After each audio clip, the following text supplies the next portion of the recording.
उत्तर प्रदेश में अब राष्ट्रीय लोकदल ने महिलाओं को भी अपने साथ जोड़ना शुरू कर दिया। इसी कड़ी में आज सहारनपुर में भी संगठन का विस्तार हुआ है और देख सकते हैं कि यहाँ पर बड़ी संख्या में महिलाएं जो हैं वो इस कार्यक्रम के अंदर यहाँ पर मौजूद हैं।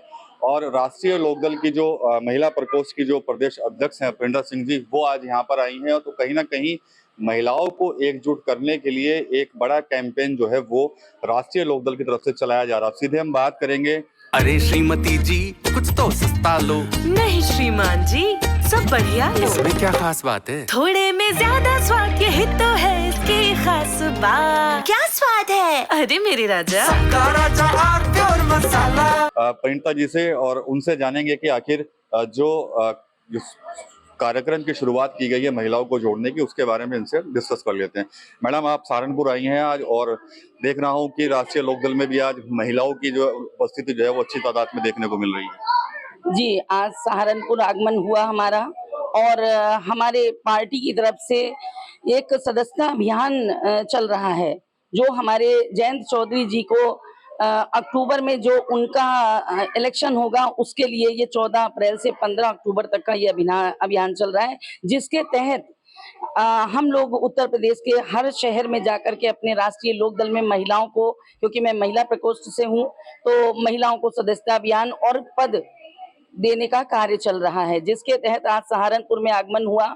और यहाँ से मैंने आज जिला अध्यक्ष प्रियंका सिंह जी को घोषणा करी है और उन्होंने अपनी कार्यकारिणी को भी सदस्यता दिलवाई है और सदस्यता के तहत ही आज ये कार्यक्रम हुआ है।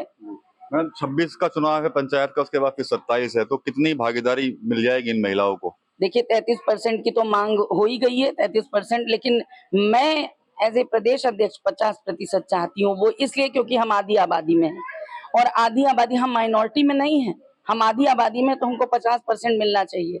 लेकिन ठीक है, अगर हमें 33% भी मिल रहा है तो उस पर भी हम अपना 100% देंगे।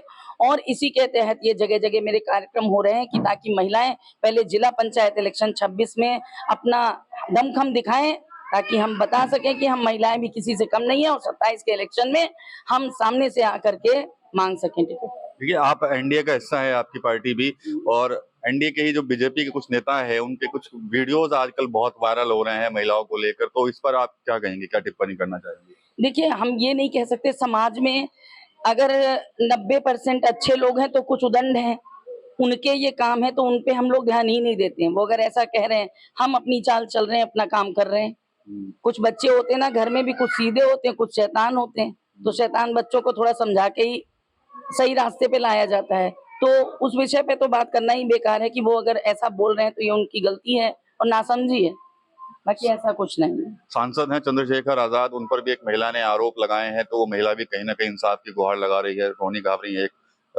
रहने वाली तो वो मध्य प्रदेश की है, स्विट्जरलैंड में है, और कह रही है कि मेरे ऊपर काफी अत्याचार हुआ है और न्याय नहीं मिल रहा है। नहीं, बिल्कुल न्याय मिलेगा, वो सही रास्ते पे नहीं गई। महिला आयोग इस समय हमारा योगी जी ने इतना मजबूत कर रखा है और महिला आयोग में अगर जाके वो अपनी कंप्लेंट लिखवाती तो शायद जरूर उनको न्याय मिलता। शिकायत दर्ज कराई है उन्होंने, कह रही है कि शिकायत अगर महिला आयोग में उन्होंने दर्ज कराई और न्याय नहीं मिल रहा है, वो कहाँ की है वो महिला? वो लखनऊ आए, लखनऊ के महिला आयोग में आए, हमारी पार्टी के प्रदेश कार्यालय में आए, मुझसे मिले आकर के, मैं गारंटी देती हूँ उनको न्याय जरूर मिलेगा। कैसे देखते हैं इस प्रकरण को, जिस तरह से सांसद हैं और उन पर आरोप लग रहे हैं इस तरह? नहीं, बिल्कुल उनको निष्कासित कर देना चाहिए, निष्कासित करना चाहिए, ऐसे लोगों को सजा देनी चाहिए और सामने आकर के उनको अपनी गलतियों की माफी मांगनी चाहिए। अगर उन्होंने किसी महिला के साथ इस तरह की अन्याय किया है या इस तरह से हैरेसमेंट दिया है किसी महिला को, पहली बात तो आज हम नारी सम्मान की बात करते हैं, नारी जागृति की बात करते हैं, नारियों को 33% आरक्षण की हम बात कर रहे हैं, तो फिर अगर कोई पुरुष इस तरह का अपमानजनक कार्य करता है तो उसको सजा जरूर मिलनी चाहिए और उसको पद से और पार्टी से निष्कासित कर देना चाहिए। ये सख्त नियम होने चाहिए। ठीक है मैडम, तो परिणीता सिंह जी हैं, सहारनपुर आ जाएंगे, साफ तौर पे कह रही हैं 33% की तो हमने मांग की थी, लेकिन चुनाव में हम डिमांड करेंगे कि 50% से ज्यादा भागीदारी जो है महिलाओं को मिले। इसके अलावा जिस तरह से जो आरोप नगीना से सांसद चंद्रशेखर आजाद पर लग रहे हैं, रोनी गावरी द्वारा जो आरोप लगाए गए हैं, उन पर कहना है कि हमारे पास आए, हमसे मिले और हम उनको न्याय दिलवाने में मदद भी करेंगे। टीवी9 यूपी के लिए सहारनपुर से विकास कपेल। कुछ तो सस्ता लो। सब बढ़िया लो। इसमें क्या खास बात है? थोड़े में ज्यादा स्वाद, यही तो है इसकी खास बात। राजा प्योर मसाला।